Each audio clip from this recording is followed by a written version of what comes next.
The battle to drive Islamic State out of the northern Iraqi city of Mosul is well and truly underway, reports say.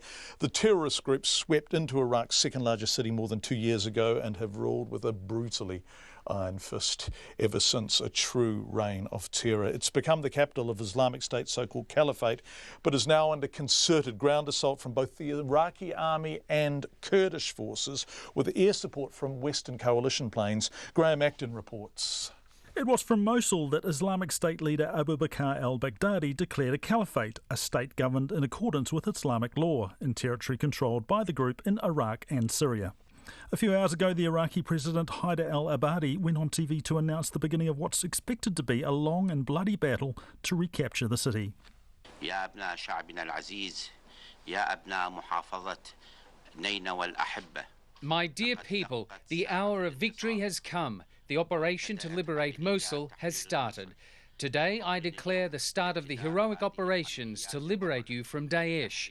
God willing, we will meet in Mosul to celebrate the liberation and your salvation from ISIS, so we can live together once again, all religions united, and together we shall defeat Daesh to rebuild this dear city of Mosul. The battle for Mosul is expected to be a tough one, and what seems an inevitable victory for the Iraqi army will be a huge loss for IS in Iraq. Professor Peter Brown is from the US Studies Centre at Sydney University.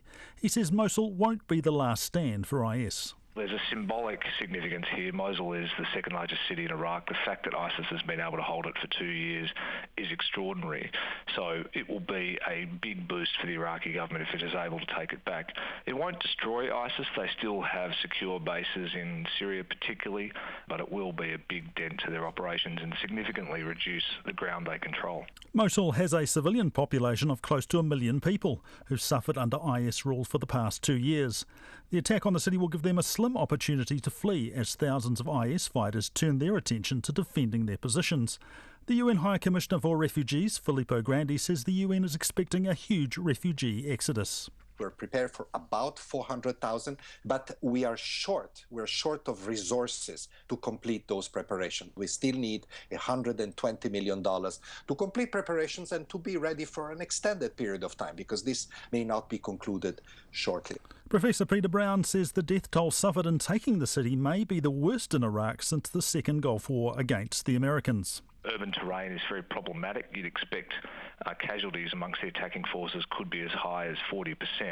And we know that ISIS has done a number of things to make it hard for attacking forces. They've dug ditches and filled them with oil, which they're already setting on fire. They've booby-trapped the city. They've got tunnel networks, and they'll have snipers, human shields, and vehicle-borne IEDs. So this will be a tough fight.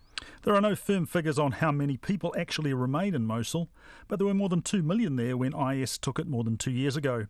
New data shows the group has lost almost a quarter of the territory it once controlled. For Checkpoint, Graham Acton.